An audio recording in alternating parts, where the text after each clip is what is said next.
Scottie Scheffler made a very interesting club switch en route to winning the CJ Cup Byron Nelson, and it is my job to analyze that for you. Mr. Scheffler normally plays a Vokey T-grind lob wedge, but this week switched to a Vokey low bounce K-grind. And I spent the weekend testing these wedges, so you don't have to. Let's talk. When we're looking at these specific wedges, I want us to divide it into three different things. We have the front section of the sole right here, which is essentially how high the leading edge sits in a square face position. And you have the back section of the sole, which controls total width and how high the leading edge will sit in an open face position. And finally, you have camber, which is essentially how rounded this sole is from front to back. Before we analyze any further, if you are still confused after the end of this video and you are serious about getting fit for wedges, I don't do it for many people, but shoot me a DM and we can get on FaceTime. We'll go through your current wedge setup, your technique, the conditions you play on, and we will get you dialed. So starting with the front section of the sole, this is where it gets very intriguing. These wedges don't play that much differently. When you look at them side by side, the actual angle of that front section is actually pretty close, which means in a square face position, they play very similarly. That's a T and that's a low bounce K. But when we analyze the back half of these soles, that is where these get very, very different. The T has an extremely steep angle, and the low bounce K maintains a lot of width. Low bounce K on an open face shot, T grind on an open face shot.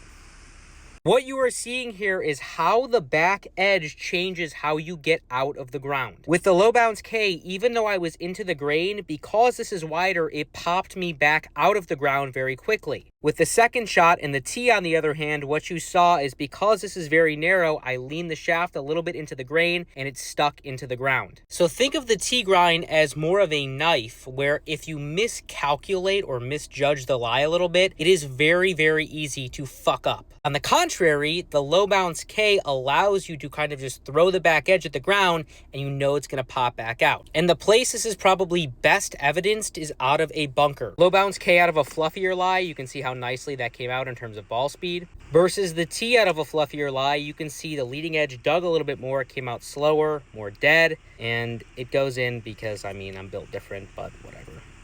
So essentially what you're seeing here is how that back edge interacts with the ground. What makes the low bounce K a really cool bunker wedge is the fact that when you get into that fluffier sand, you can essentially just throw the back edge at it or even lean the shaft a little bit too much and you know that that back edge being wider is going to pop you out. Versus the T, you need to be very precise in your delivery. One more thing that makes this low bounce K a little bit more forgiving than a T is how much camber it has. Now this is a very extreme example of camber, but look at the leading edge.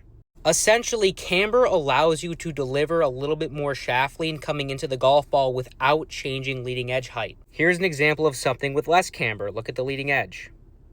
And when we look at something like a T-grind, it has less camber. As a matter of fact, both of the edges are pretty much flat, which allows you to get the leading edge in closer to the golf ball and control your strike height if you're a really good player. But if you struggle controlling the leading edge height, that is where you're going to get screwed. So with that extra camber, it gives you a little bit more freedom in misjudging the lie in terms of shaft lean amount and getting away with it. Why do I think Scottie Scheffler switched? Exactly that. When we take a look at the grass type at TPC Craig Ranch, where the tour event was held, he was playing off of Zoysia. And if you've ever played off of Zoysia, the ball tends to sit up a little bit, which means you do not have to be quite as precise in your delivery as if you were playing off of something extremely firm and tight. So having a little bit more width in camber off of a surface like that makes golf like extremely easy. And I bet the bunkers were a little bit fluffier too, which adds to another reason why he would have used the low bounce K.